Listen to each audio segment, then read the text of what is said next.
The emergency klaxons screamed through the corridors of mining station. Omega-7 as Jack Morrison sealed the last bulkhead door behind him. His chest heaved with exhaustion, combat boots splashing through coolant that leaked from ruptured pipes overhead. The metallic taste of recycled air mixed with the acrid smell of plasma burns filled his lungs as he checked his DES. Ammunition counter 12 rounds left in his modified Peacekeeper sidearm. He muttered, wiping sweat and grime from his forehead. The station's artificial gravity flickered, making his stomach lurch. Whatever had hit them had done serious damage to the core systems. Before we jump back in, tell us where you're tuning in from, and if this story touches you, make sure you're subscribed, because tomorrow I've saved something extra special for you. His radio crackled with static before cutting to silence. Communications had been the first thing to go when the attack started. One moment, Jack had been enjoying synthesized coffee in the mess hall, listening to his mining crew argue about last night's 0G handball match. The next explosions had torn through the station's outer hull, and something or someone had begun systematically hunting down every human on board. Jack pressed his back against the cold metal wall, forcing himself to think. He was just a mining foreman, not a soldier. Sure, he'd done his mandatory 2 years in the Colonial Defense Force like everyone else, but that was a decade ago. Still, old training kicked in as he mentally mapped the station's layout. The escape pods were 3 levels down, assuming they hadn't been destroyed in the initial assault. A sound made him freeze, the distinctive hiss of a plasma blade cutting through metal. It was coming from the other side of the bulkhead he'd just sealed. Whatever was hunting them had found his trail. Jack moved silently down the corridor, his worn work boots surprisingly quiet on the grated floor. Emergency lighting cast everything in hellish red shadows, making it hard to distinguish reality from paranoia. He'd seen glimpses of their attacker on the security monitors before the system went dark, a figure in form-fitting black armor that moved with inhuman grace, leaving bodies in its wake. The cutting sound stopped. Jack's heart hammered against his ribs as he reached a junction. Left led to the main shaft and possible escape. Right led to the auxiliary control room, where he might be able to restore some systems, before he could decide the bulkhead behind him exploded inward. Preparing and narrating this story took us a lot of time. So if you are enjoying it, like this video, it means a lot to us. Now back to the story. Through the smoke and debris stepped a figure that made Jack's blood run cold. The assassin was tall, maybe 6.5 feet, encased in armor that seemed to absorb light. But it was the face, or rather, the helmet, that transfixed him. A sleek black visor revealed nothing, but he could feel eyes studying him with predatory interest. Jack raised his Peacekeeper and fired 3 shots center mass. The rounds sparked harmlessly off the armor's surface. The assassin tilted its head, almost curious, then moved. The speed was impossible. One moment the figure was 20 feet away, the next Jack was flying backward, his gun clattering across the floor. He hit the wall hard enough to see stars, sliding down to the grated floor. The assassin approached slowly now, a plasma blade extending from its right gauntlet, with a soft hum. "Wait," Jack gasped, raising his hands. "I'm just a miner. I don't even know why you're here." The assassin paused, then spoke. The voice was feminine, melodic, despite being filtered through the helmet's systems. "Orders are orders. Human. Your species' expansion ends here." "What expansion?" "This is a mining station. We dig up rocks." "Your rocks contain trilithium," or the blade moved closer to his throat. "Strategic resource. Cannot be allowed." Jack's mind raced. He'd heard rumors about tensions with the Void Syndicate.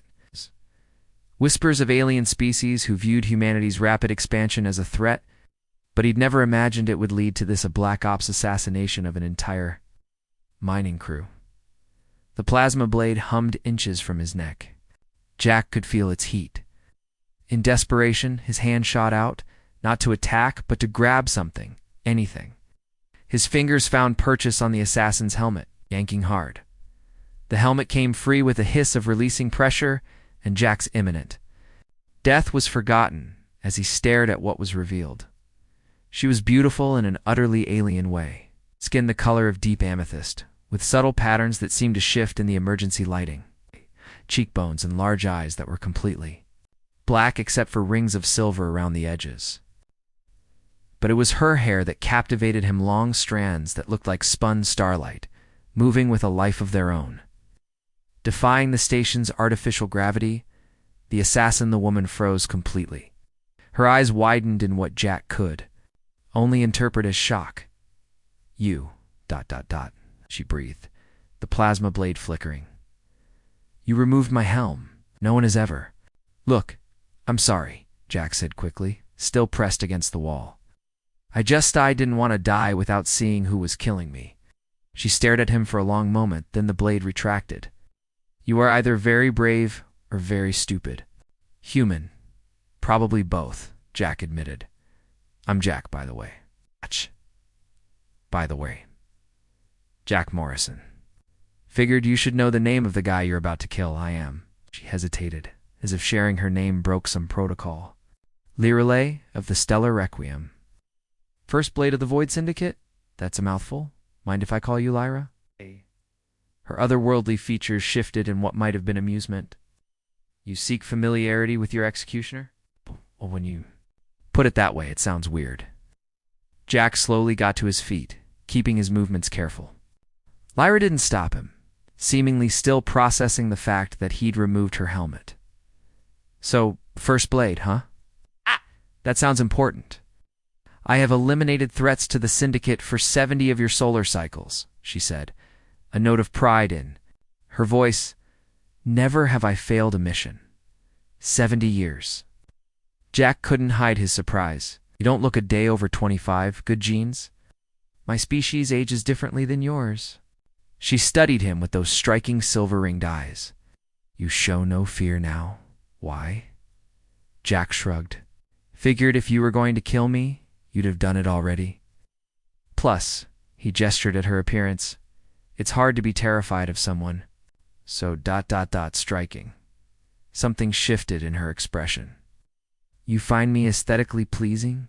Lady pleasing doesn't begin to cover it.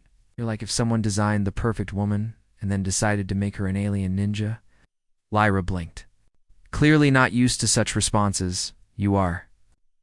Unusual for your species. I get that a lot.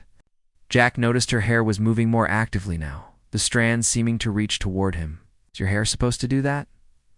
She glanced up, then took a sharp step back. It is nothing. I must complete my mission. Right, the whole kill everyone thing.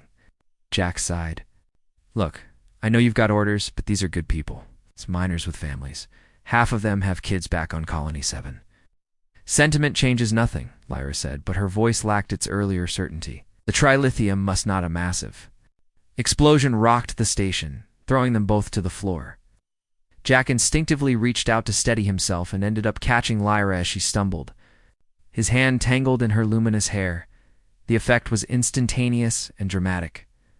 Lyra's entire body went rigid, her black and silver eyes dilating completely. A sound escaped her that was part gasp, part something else entirely. Her hair seemed to come alive, wrapping around Jack's wrist and arm like it had a mind of its own. What are you doing? She whispered, her voice suddenly breathless. Nothing. I just grabbed your hair when we fell. Jack tried to pull his hand back, but her hair held firm. Is this some kind of defense mechanism? Lyra's breathing had quickened dramatically.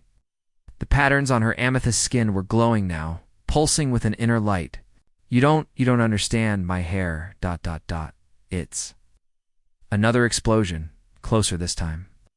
The lights flickered and died, plunging them into darkness, save for the soft glow emanating from Lyra's skin. We need to move, Jack said urgently. This whole section could decompress. I cannot. Lyra's voice was strained. When you touched... No one has ever. Among my people, the hair is sacred. To touch it is to initiate. Initiate what? Jack asked, though he was starting to get a bad feeling about the answer. The bonding, she breathed. The biological imperative, too. To mate. Jack's brain short-circuited. I'm sorry, the what now? You have triggered something that cannot be stopped, Lyra said, her hair tightening around his arm. My body now recognizes you as ... as what? Jack's voice cracked slightly. Mine, she finished, and there was something possessive in her tone that sent shivers down his spine. The station groaned around them, metal screaming under stress. Jack could hear the telltale whistle of escaping atmosphere somewhere nearby. Okay. We'll deal with your biological imperative later, Jack said, trying to stay calm despite having an alien assassin's prehensile hair wrapped around his arm. Right now, we need to not die. Can you move? Lyra nodded shakily, though her eyes never left his face. Yes, but you cannot leave my side now. The bonding, once initiated, must be completed. Yeah, I'm getting the picture. Jack helped her to her feet, noting how her body seemed to naturally press against his. Jesus, your people really need to come with warning labels. It is not something that happens accidentally, Lyra said, her professional composure clearly struggling against whatever her biology was doing. The hair must be touched with intent, with desire, that you did so without knowing. Means I'm either very lucky or very screwed. Both, she said with certainty. They moved through the darkened corridors together. Lyra's natural grace, somewhat hampered by her need to maintain physical contact with Jack. Her hair had released his arm, but now seemed to form a constant connection between them. Individual strands reaching out to brush his skin whenever they moved too far apart. So, Jack said, as they navigated around debris, does this mean you're not going to kill me? I cannot, Lyra admitted, frustration clear in her voice. The bonding overrides all other imperatives. My mission, my training, my loyalty to the Syndicate all secondary, now to the need to ... to claim you. That's flattering and terrifying in equal measure. They reached an intact section with emergency power. In the better lighting, Jack could see the conflict playing out on Lyra's features.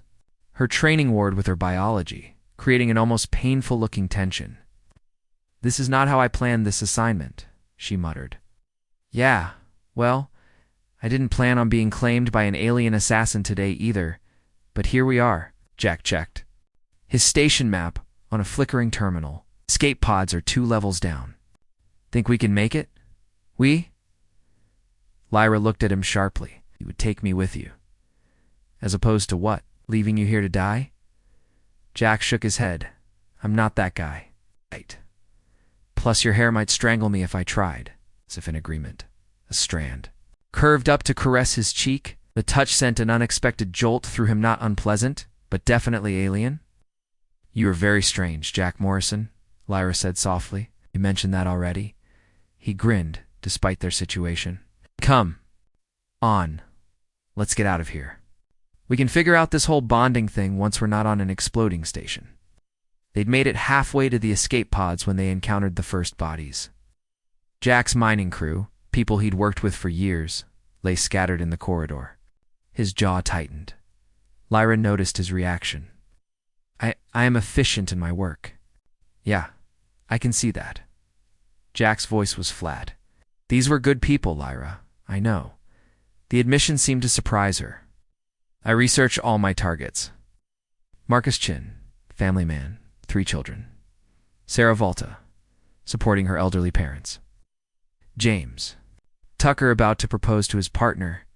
Jack stared at her. He knew all that, and still. It is what I was created for, she said quietly. Bred, trained, conditioned. The perfect weapon for the syndicate. Her hair drooped, losing some of its luminous quality. At now. Not at now. I feel their loss through you. The bonding, it creates empathy, connection. I see through your eyes, and She trailed off, looking genuinely distressed. Despite everything, Jack found himself reaching out to comfort her. The moment his hand touched her shoulder, Lyra's entire demeanor changed. She pressed into him, her hair writhing with renewed energy. You should not show me kindness, she breathed against his neck. Not after what I've done. Maybe not, Jack agreed, his voice rough. But I'm starting to think you're as much a victim here as they were. Lyra pulled back to look at him, those silver-ringed eyes wide with something like wonder. No one has ever. You see me not as a monster? I see someone who was turned into a weapon, Jack said carefully. That's not the same as being a monster. Hair was doing that thing again, individual strands reaching out to trace the contours of his face. It should have been creepy, but instead it felt oddly intimate. The bonding chose well, Lyra murmured. Even if it was accidental, another explosion, this one close enough to shake dust from the ceiling. They were running out of time. Philosophy later, escaping now, Jack said, grabbing her hand. The contact sent another jolt through both of them, and Lyra made a small sound that did interesting things to his concentration. They ran through the deteriorating station, Lyra's superior reflexes keeping them away from the worst dangers. Twice. She pulled him back from corridors just before they explosively decompressed. Her assassin's instincts, it seemed, were useful for more than just killing. The escape pod bay was in chaos when they arrived. The few surviving crew members were frantically trying to launch, but half the pods were damaged or already gone. Jack. Dr. Elizabeth Kane, the station's chief medical officer, spotted him. Thank God. We thought everyone in your section was. She stopped, eyes widening as she took in Lyra. Is that? It's complicated, Jack said quickly. We need a pod. She's the one who's been killing everyone. Another minor. Rodriguez raised his weapon. Lyra tensed, and Jack could feel her preparing to strike. He stepped between them. She's with me now? Are you insane? She murdered half the station. And saved my life twice in the last 10 minutes, Jack countered. We don't have time for this. The station's coming apart. Dr. Kane studied them both with sharp eyes, noting the way Lyra's hair maintained constant contact with Jack, the protective, the way she positioned herself. Something's happened between you two. Like I said, complicated. Jack met her gaze steadily. But I give you my word, she's not a threat anymore. The doctor made a decision. Pod 7 is prepped. It's a 2-seater. Should be perfect. She lowered her voice. I don't know what's going on, Jack, but that's a veil dancer. Their hair. Did accidentally. Yeah. Dr. Kane's eyes widened. Then you'd better stay together. Psst. A bonding can kill both parties. She glanced at Lyra with something almost like sympathy. Poor thing. Her first bonding, and it's with a human who doesn't even know what he's triggered. Wait, you know about her species? Jack asked. I did xenobiology before mining medicine. Never thought I'd see a veil dancer in person. Dr. Kane handed them. A keycard go. We'll be right behind you. As they headed for Pod 7, Jack heard Rodriguez mutter, He's lost his damn mind. Maybe he had, Jack thought, feeling Lyra's hair tighten possessively around his wrist. But as they climbed into the escape pod together, her body naturally fitting against his in the cramped space, he couldn't bring himself to regret it. You certain about this? Lyra asked, as he initiated the launch sequence. Your people will never accept what I've done. And my people, ... The syndicate does not forgive failure. Then I guess we'll have to find somewhere new, Jack said, hitting the release. The pod shot free of the dying station, tumbling into the star-scattered void. Together, Lyra's hair spread around them like a luminous cocoon, and she made that sound again part per part, something utterly alien. The bonding is not reversible, Jack Morrison. Do you understand what that means?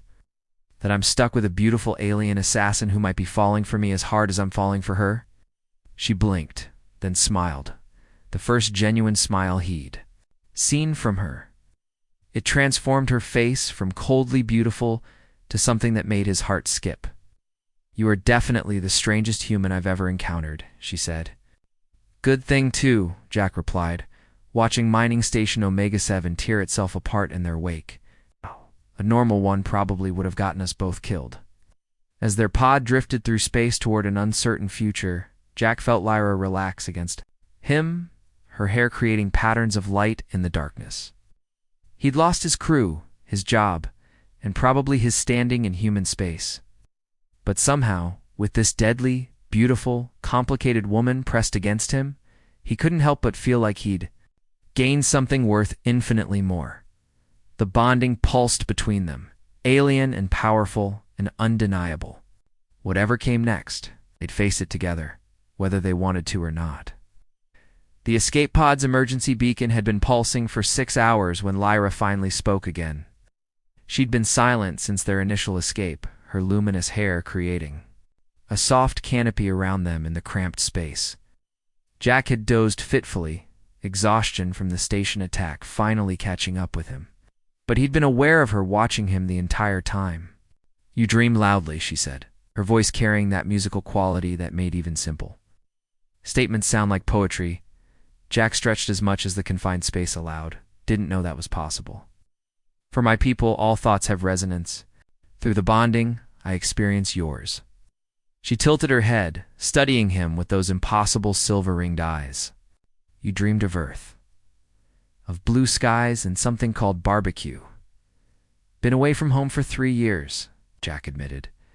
"You tend to miss the little things. Ever been to Earth?" "No. The Syndicate forbids casual travel to human worlds." Strand of her hair curled around his finger, the touch sending warmth through him. "But through your memories, I see it. It's fascinating. So much water, so much life. My world is ... different." "Tell me about it," Jack encouraged, partly out of curiosity and partly to keep her talking.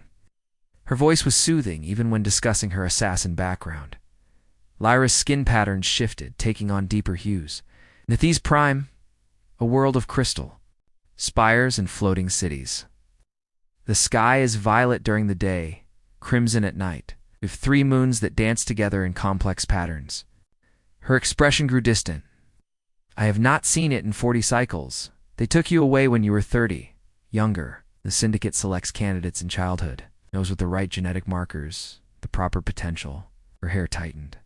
"Around his hand? I was 7 cycles when they came for me." Jack felt a surge of anger on her behalf. "That's kidnapping where I come from. It is considered an honor among my people. To have a child selected for the Requiem is to bring glory to one's bloodline." The bitterness in her voice suggested she didn't share that view. "My parents celebrated, held a feast. I remember wondering why they seemed so happy to see me go." "Lyra, do not pity me," she said sharply, then softer. "The bonding makes me vulnerable to your emotions. Your compassion is overwhelming." The pod's proximity alert chimed, breaking the moment. Jack checked the display and cursed. "Company incoming. Looks like a patrol cruiser. Human or Syndicate? Can't tell yet." He studied the approaching signature. "Either way, we're sitting ducks in this pod." Lyra shifted, her assassin instincts clearly engaging. "If it is Syndicate, they will not take me alive." The punishment for bonding with an enemy species? "Hey," Jack caught her face in his hands, feeling her hair respond instantly to his touch. "Nobody's dying today. We've made it this far." She leaned into his touch, her eyes fluttering closed. "You make me weak, Jack Morrison." Trainers always said emotional attachment was death for an assassin. Good thing you're not just an assassin anymore. The approaching ship resolved on their screens, a human patrol cruiser, the UES Perseverance. Jack felt relief and apprehension in equal measure. "They're hailing us," he reported. "Escape pod, this is Captain Torres of the Perseverance. We're reading 1 human life sign and ... something else. Please respond." Jack activated the comm. "Captain Torres, this is Jack Morrison. Mining station Omega 7. The station's gone. Catastrophic failure. I have a passenger with me." There was a pause. "Morrison, our scans show a veiled dancer life sign in your pod. Please confirm you're not under duress." "No duress, Captain. It's complicated, but she's not a threat." Another pause, longer this time. "Mr. Morrison, we have reports of a Syndicate assassin attacking mining stations along the frontier. A veil dancer." "You're asking me to believe I'm asking you to trust me," Jack interrupted. "To have your medical team familiar with veil dancer biology on standby? There's been a bonding." The silence that followed was deafening.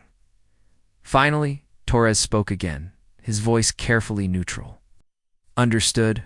Prepare for docking. And Mr. Morrison, you'll both be under guard until we sort this out, as the cruisers." Docking bay engulfed their small pod. Lyra tensed.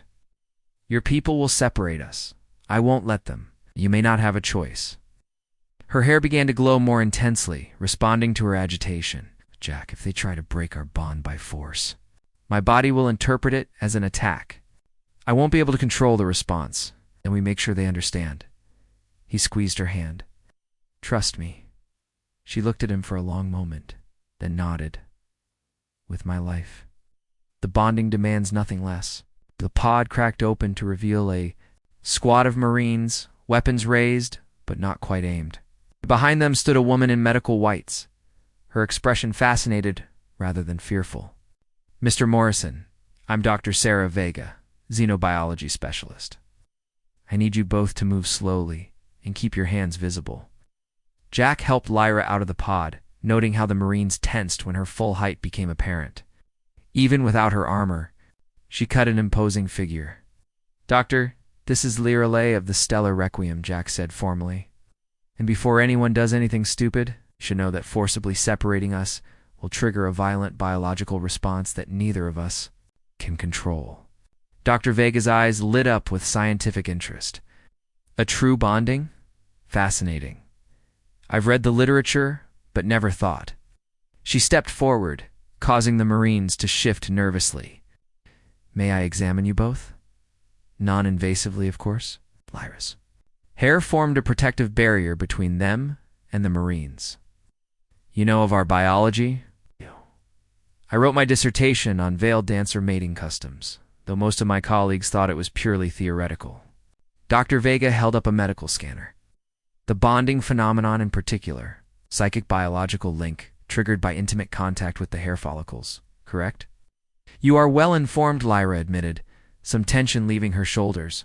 Doctor. The Marine sergeant interjected. This alien is wanted for the murders of over 300 human colonists.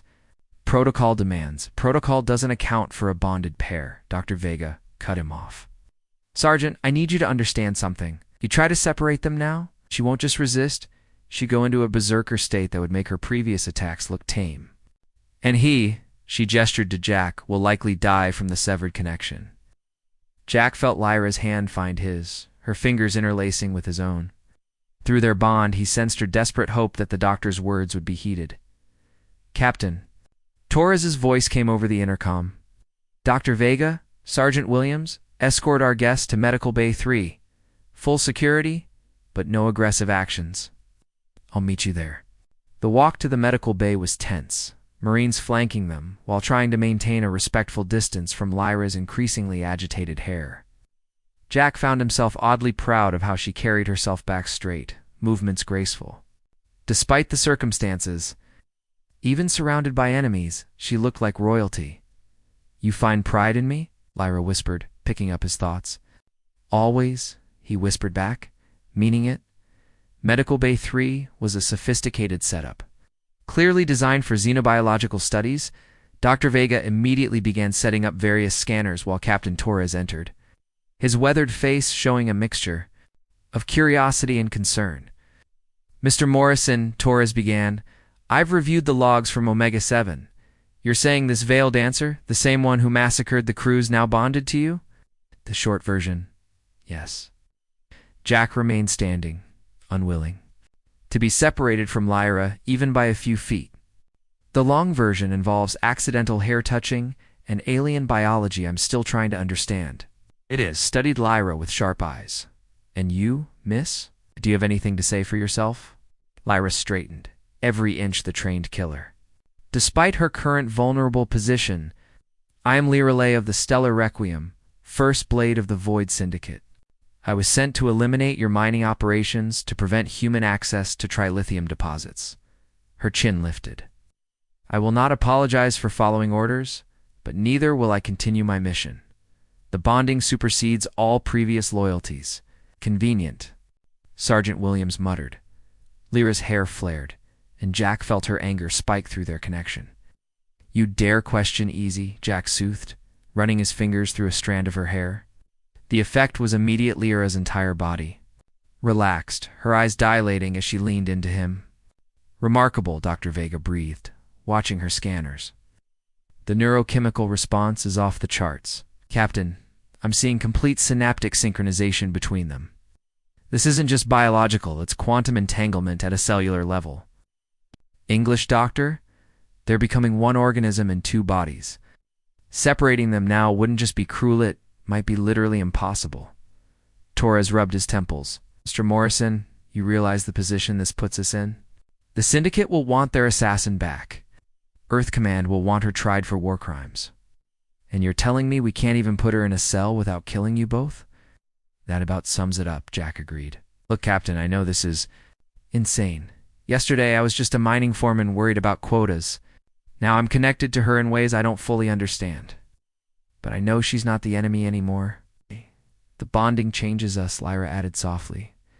I feel his compassion, his humanity. It makes my previous actions difficult to reconcile. Your people, the ones I killed, I experience his grief for them, as if it were my own. Guilt is easy to fake, Williams said suspiciously. Lyra's response surprised everyone. Her hair dimmed, and actual tears, began to track down her purple cheeks. I've never cried before, she whispered. The Syndicate. They train it out of us. But through him, I feel everything. Every life I took weighs on me now. Jack pulled her against him, and she buried her face in his shoulder.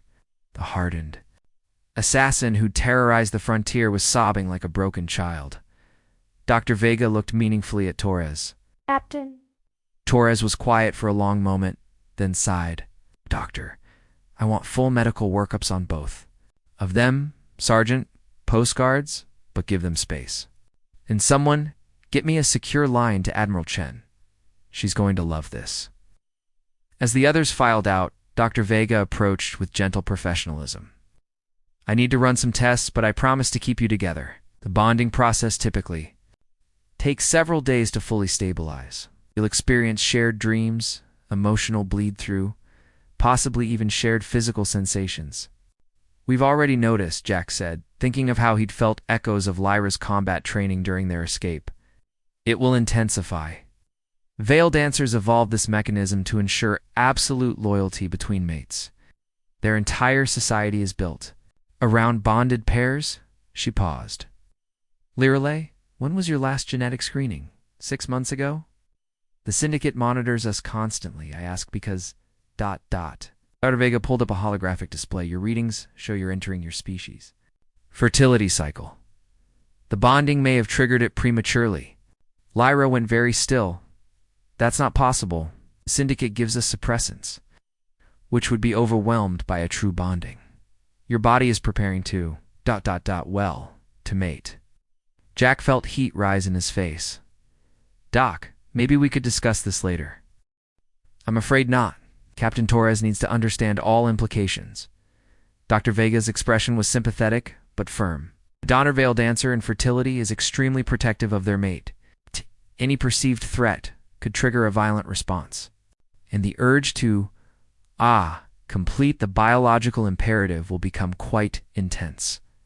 Define intense, Jack said, though he was already feeling it a pull toward Lyra that went beyond emotional connection. Think of it as your biology catching up to what the bonding has already decided, Dr. Vega explained. Your mates now, at a fundamental level, your bodies will demand you act on it. Lyra's hair was doing interesting things, creating patterns. Jack was beginning to recognize as embarrassment mixed with desire. How long? Given the readings? You have perhaps another day before it becomes overwhelming. The doctor's tone was clinical, but her eyes were kind. I can give you privacy when needed. Captain will understand that fighting biology is futile. A communant chirped, and Torres's voice filled the room. Dr. Vega, Admiral Chen wants to speak with our guests.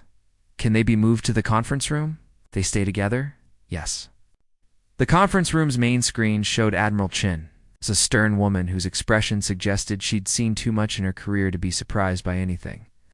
Yet even she looked taken aback by the sight of Jack and Lyra, the latter's hair creating a luminous halo around them both.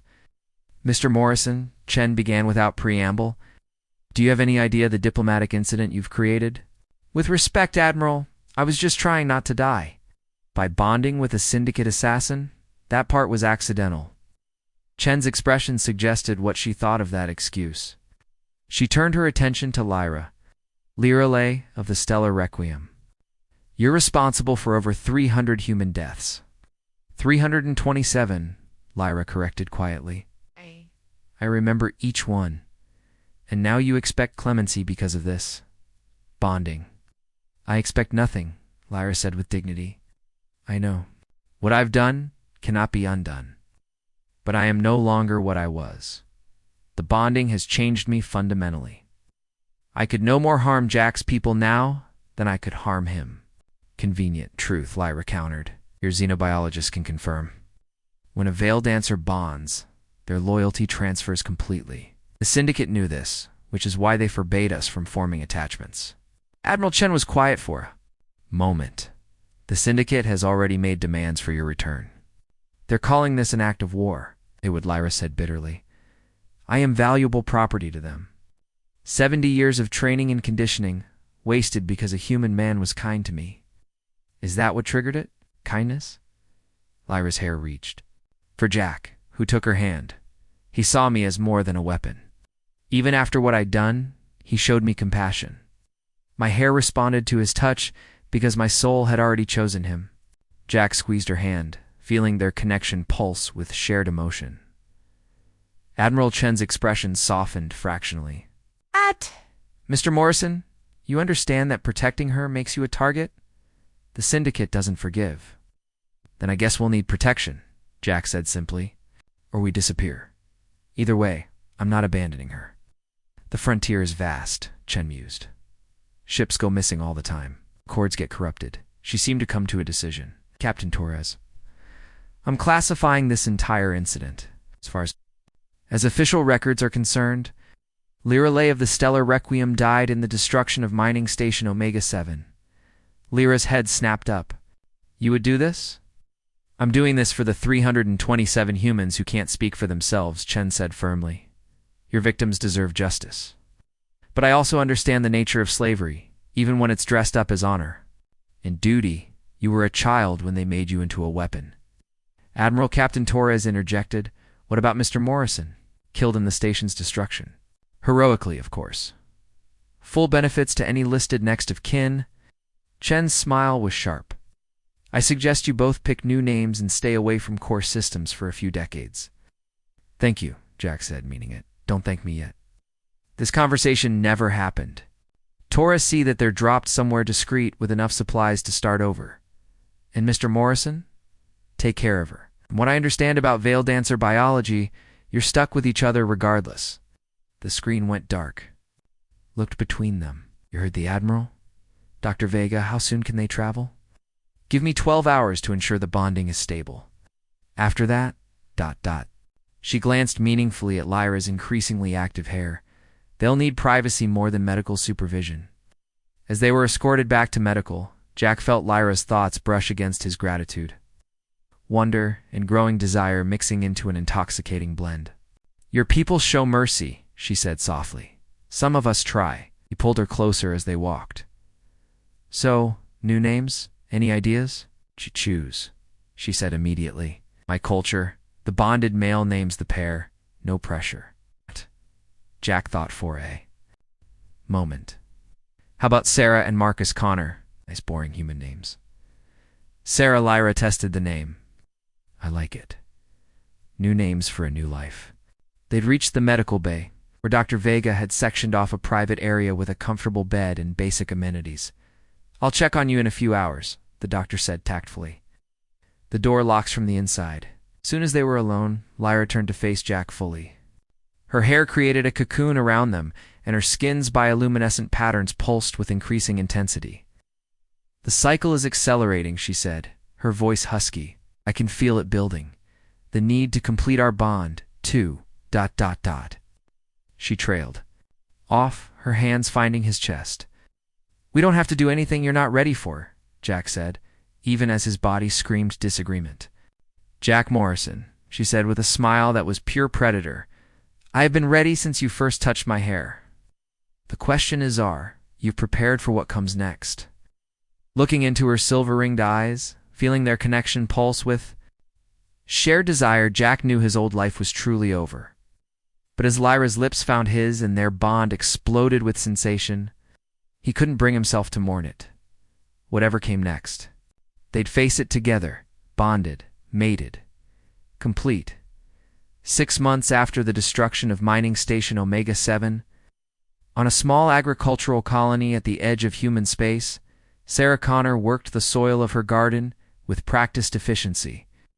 The other colonists knew her as a quiet woman who'd arrived with her husband Marcus. Refugees from some corporate disaster they didn't discuss. If anyone noticed how her movements held an unusual grace, or how her hair seemed to shimmer in certain lights, they were too polite to mention it. Jack Marcus to everyone here watched from their farmhouse porch as his wife tended her alien vegetables, species from her homeworld that somehow thrived in this foreign soil. The sight of her, hair bound in a loose braid that still managed to glow faintly in the morning sun, filled him with a contentment he'd never imagined possible.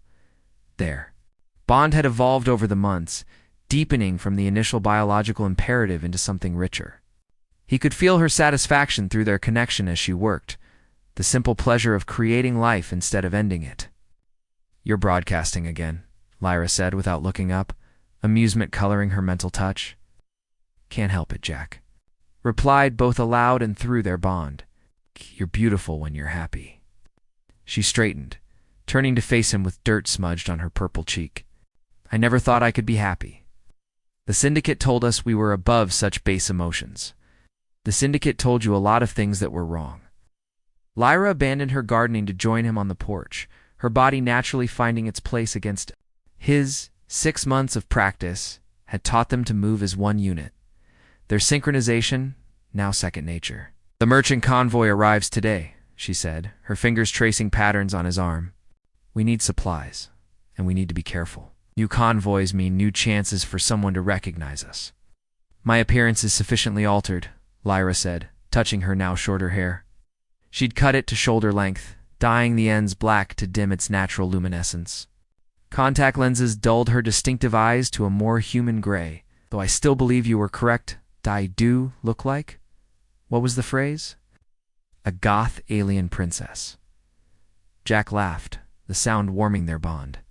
"It works. People see what they expect to see. It's just another mixed couple trying to make a life on the frontier." A chime from inside announced an incoming message on their heavily encrypted communication system. They both tensed. Very few people had this address. The message was brief, coded in a cipher Dr. Vega had taught them. "Package incoming. 2 days. Be ready." Sarah Lyra said, using the doctor's first name, "She's taking a risk contacting us. Must be important." Jack deleted the message and triggered the system's burn protocol. "We should prepare for visitors." 2 days later, a small courier ship landed at the colony's modest spaceport. Among the passengers disembarking was a woman with medical cases. Her documentation identifying her as Dr. Sarah Vega, traveling physician. She found them at the market, pretending to browse while Lyra examined produce.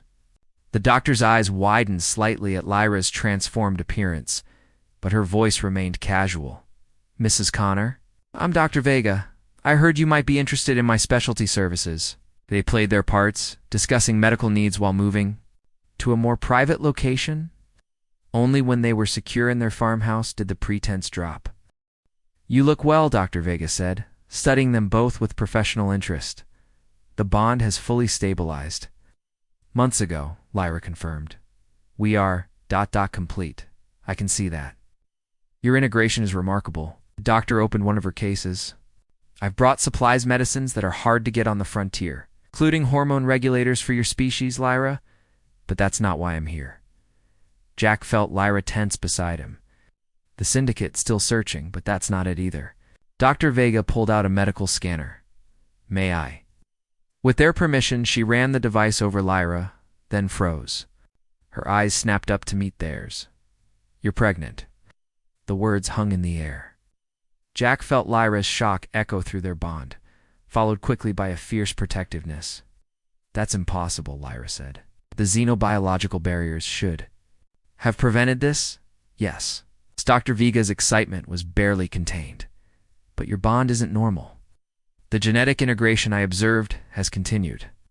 You're not just emotionally linked, you're becoming genetically compatible." Jack's hand found Lyra's, their fingers interlacing. Will the baby be okay? I'll need to run more tests, but preliminary scans show a healthy fetus. Approximately 8 weeks. The doctor smiled. Congratulations. You're about to become parents to the first human veiled dancer hybrid. Lyra's free hand moved to her still flat stomach, wonder replacing shock. Through their bond, Jack felt the moment she reached out with her consciousness, touching the tiny life within.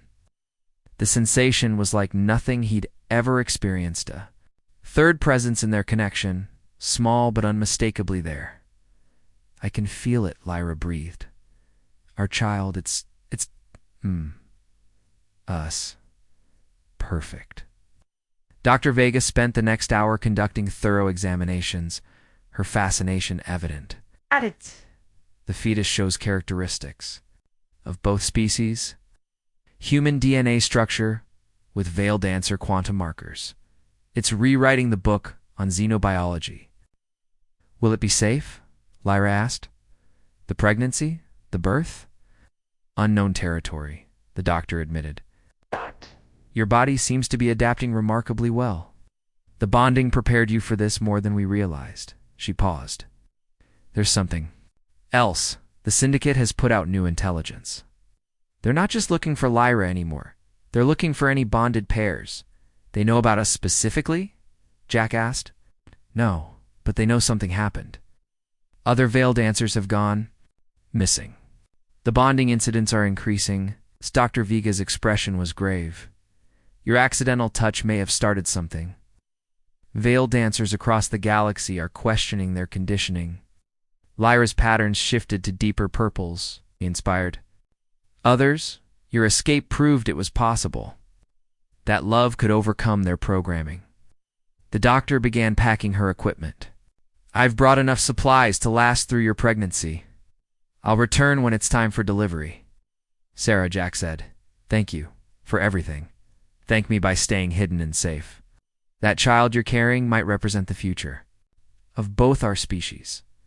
After the doctor left, Jack and Lyra sat in their living room, processing the news. The farmhouse they'd built together was simple but comfortable, filled with touches from both their cultures. Are you happy? Lyra asked, vulnerability creeping into her voice. About the child? Jack pulled her onto his lap, their bond humming with shared emotion. Happy doesn't begin to cover it. Terrified, amazed, proud, all of that and more. I Never thought I would be a mother, she admitted. A syndicate sterilizes most operatives. Another control mechanism, but the bonding. She trailed off, her hair creating patterns of joy. It gave me back everything they took. We should start thinking about names, Jack suggested, and maybe reinforcing our security. If the syndicate is getting desperate, they won't find us, Lyra said with certainty. I know their methods, their patterns, and now I have something to protect. Her hand covered her stomach protectively. They trained me to be the perfect killer. They never considered what happens when that killer becomes a mother. The months passed with quiet preparation. Their cover held, the colonists, accepting them as just another couple expecting their first child. If anyone noticed that Sarah Connor moved with unusual grace despite her growing belly, or that her husband seemed to always know what she needed before she asked, they attributed it to young love. Lyra's pregnancy progressed with fascinating changes. Her hair became even more luminous, creating a protective aura around her. The baby's presence and their bond grew stronger, its consciousness touching theirs with increasing frequency. Jack found himself dreaming of star-filled skies and crystal cities. Images from Lyra's memories mixing with his own. On quiet evenings, they would sit together, hands on her swollen belly, feeling their child move. The baby seemed to respond to both their touches equally, recognizing both parents through the bond they all shared. It'll be different for them, Lyra said one night. Growing up knowing both worlds, both heritages, not forced to choose, they'll be free, Jack agreed. To become whatever they want, a warrior like their mother, a dreamer like their father, or something entirely new. Lyra smiled, her patterns shifting to warm golds. Something we can't even imagine. Dr. Vega returned as promised when Lyra entered her final month. She brought news along with medical equipment. The situation is escalating, she reported. 3 more veiled dancers have defected, seeking bonding with humans. The Syndicate is threatening war if they're not returned. An Earth's response, Jack asked. Admiral Chen is leading a faction pushing for asylum and protection. She's using your case as precedent, though officially you're both dead. The doctor smiled wryly. You've become legends without even trying. The assassin who chose love over duty, and the human who tamed her. I didn't tame her, Jack protested. No, Lyra agreed, amusement in her voice.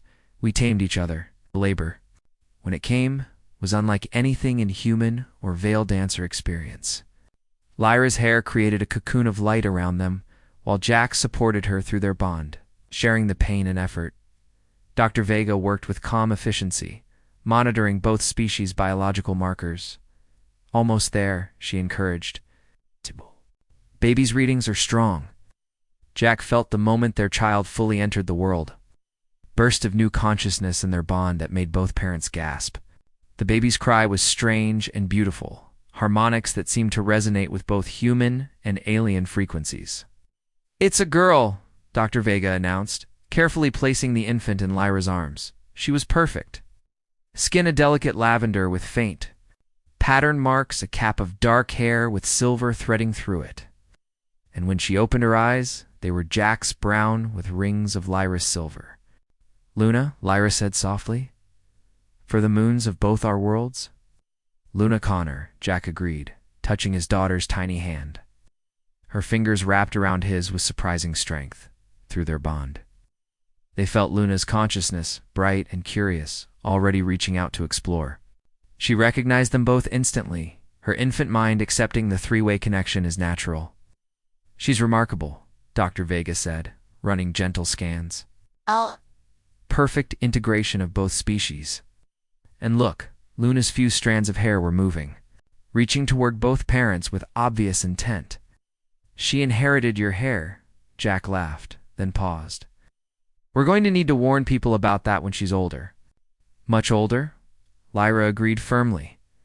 They were so absorbed in their daughter that they almost missed Dr. Vega's sharp intake of breath as she checked her communicator. What is it? Jack asked. News from Earth. Admiral Chen's Faction 1.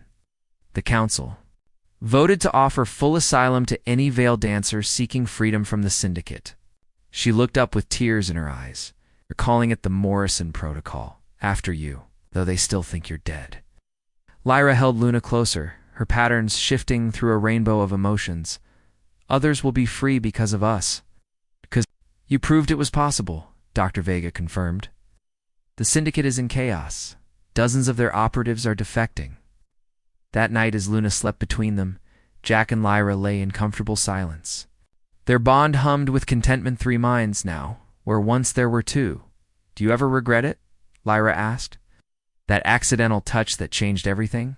You? Jack turned to look at her. This deadly assassin turned farmer's wife, mother. To his impossible child? Never. You. How could I regret the touch that gave me everything? She smiled, her hair creating patterns of pure joy. Freedom, love, family. The Syndicate trained me to take lives. You taught me to create them. Luna stirred in her sleep, one tiny hand grasping her mother's hair, while the other held her father's finger. Through their bond came the baby's dream swirls, of color and sensation, love and safety. What happens now? Jack asked. Now we raise our daughter, Lyra said simply. We tend our garden. We live the life we chose. Her pattern shifted to deeper hues. And if the Syndicate comes for us, then they'll learn what happens when you threaten a bonded family, Jack finished. But the threat felt distant, almost unreal. Here, in their farmhouse, with their impossible daughter sleeping peacefully between them, the greater galaxy's conflict seemed very far away. Years later, when Luna was old enough to understand, they would tell her the story, how a human miner accidentally touched an alien assassin's hair and changed the course of 2 civilizations. How love conquered conditioning, how compassion defeated programming. But for now, they simply held each other and their child, 3 souls bound by something stronger than biology or choice. A family forged in chaos, tempered by understanding, made perfect by love. The stars wheeled overhead, indifferent to the small miracles below. On a distant colony at the edge of human space, a former assassin sang lullabies from two worlds to her hybrid daughter, while her human mate kept watch. Not because he feared the darkness anymore, but because he couldn't bear to miss a moment. Of the light they'd created together, their bond pulsed with quiet joy complete. Unbreakable, eternal.